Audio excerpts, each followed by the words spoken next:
আমি মোয়াজ্জেম হোসেন, সহকারী শিক্ষক, মগেরিয়া উচ্চ বিদ্যালয়।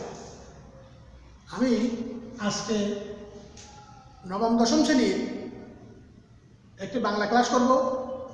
শ্রেণী নবম দশম, বিষয় বাংলা প্রথম পত্র, গদ্য মানুষ মোহাম্মদ সাল্লাল্লাহু আলাইহি সাল্লাম। লেখক মোহাম্মদ ওয়াজেদ আলী, জন্ম 1896, মৃত্যু 1954।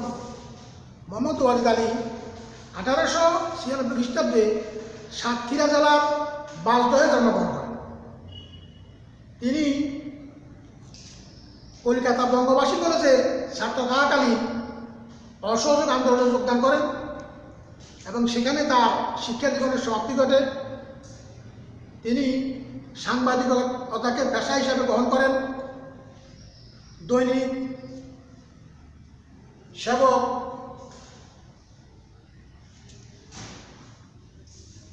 সেবক, সাপ্তাহিক সওগাত,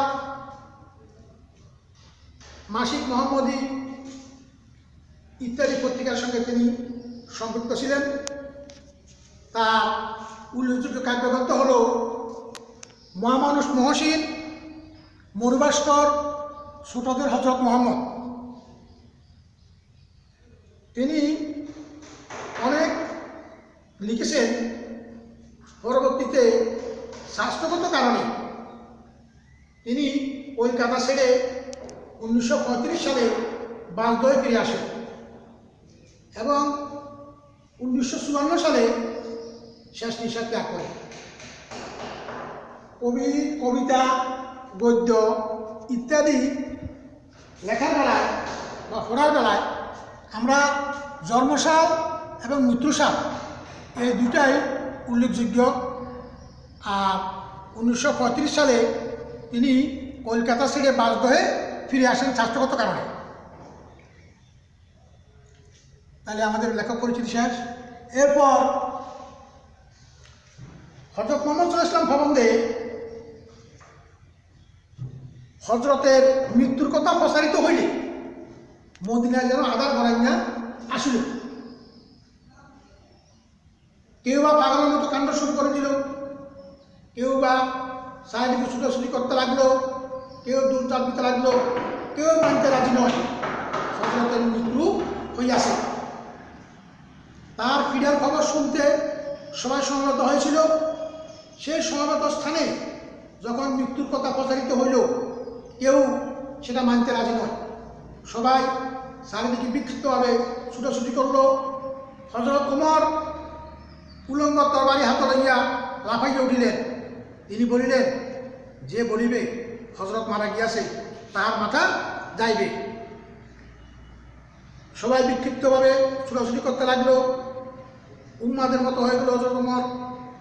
অবশেষে স্থিতধী হযরত আবু বকর রাদিয়াল্লাহু, তিনি হযরতের মৃত্যুশয্যার পাশে ছিলেন।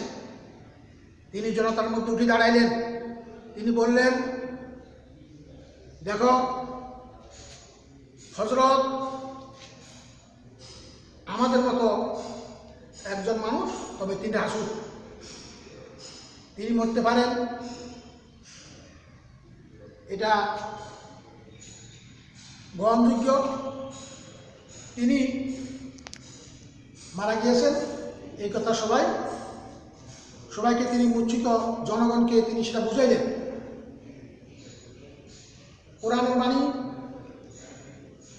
মুহাম্মদ মৃত্যু তোমারও ভাগ্য, তাদেরও ভাগ্য। এই সমস্ত কথা হযরত আবু বকর রাদিয়াল্লাহু তাআলা বলাতে হযরত ওমর রাদিয়াল্লাহু স্মৃতিলঙ্গা মাটিতে লুটাইল। সবাই বুঝলেন যে হযরতের মৃত্যু হইয়াছে। তবে হযরতের মৃত্যু হইয়াছে তাই বলে তিনি যে সত্য তোমাদের দিয়ে গিয়েছেন তাই কি তোমরা মাথা পেতে নিবে না? হযরত রূপ লাবণ্যে তিনি ছিলেন অসাধারণ। একজন মানুষের চিত্ত আকর্ষণ করার জন্য যে সমস্ত গুণাবলী, রূপ লাবণ্য মানুষের থাকা দরকার তার সবটুকু উনি পেয়েছিলেন। তার মানবীয় গুণাবলী, তার অজস্র মানবীয় গুণাবলীর মধ্যে মুখ্যত মানব প্রেমই প্রধান।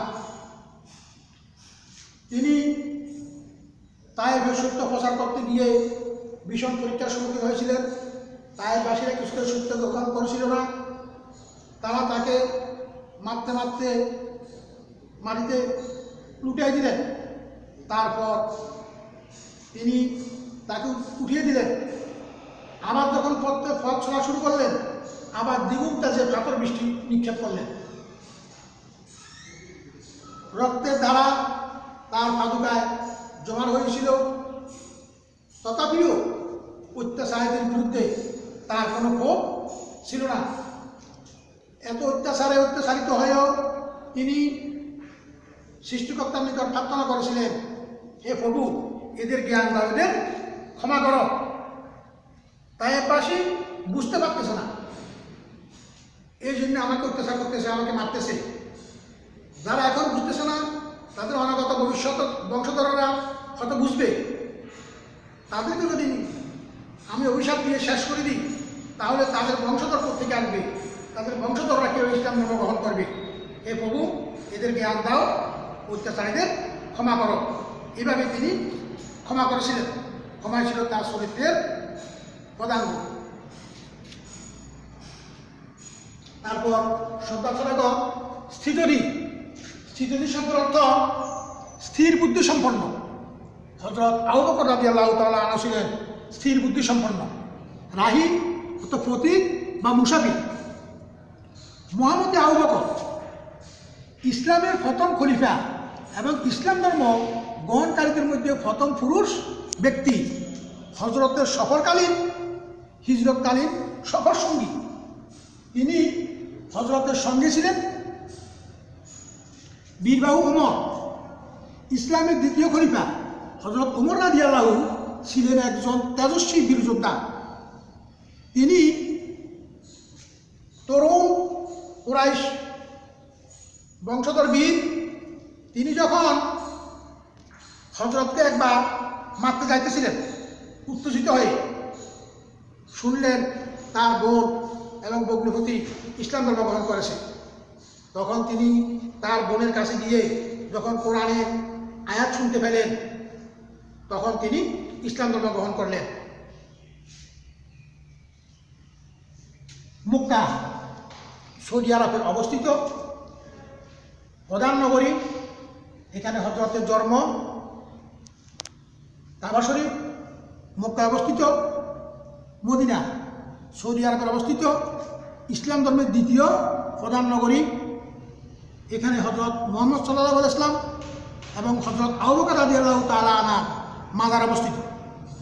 হিজরত মক্কা থেকে মদিনায় হযরত হিজরত করেছিলেন। তার হিজরতকালীন সফর সঙ্গী ছিলেন হযরত আবু বকর রাদিয়াল্লাহু তাআলা আনহু। তায়েফ সৌদি আরবের অবস্থিত দক্ষিণাঞ্চলে একটি শহর। সাফা মারওয়া। সাফা মারওয়া দুটি পাহাড়। হযরত ইসমাইল রাদিয়াল্লাহু তাআলা হযরত ইব্রাহিম আলাইহিস সালামের স্ত্রী বিবি হাজরা, হযরত বিবি হাজরা শিশুপুত্র ইসমাইলকে পানি পান করানোর জন্য সাফা মারওয়ায় দৌড়াদৌড়ি করেছিলেন। আজও হজ যাত্রীরা সেই সাফা মারওয়ায় ওই স্মৃতি রক্ষার্থে দৌড়াদৌড়ি করেন।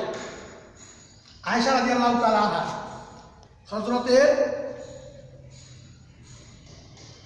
প্রধান সহধর্মিণী, হযরত আবু বকরের কন্যা, বিদুষী রমণী।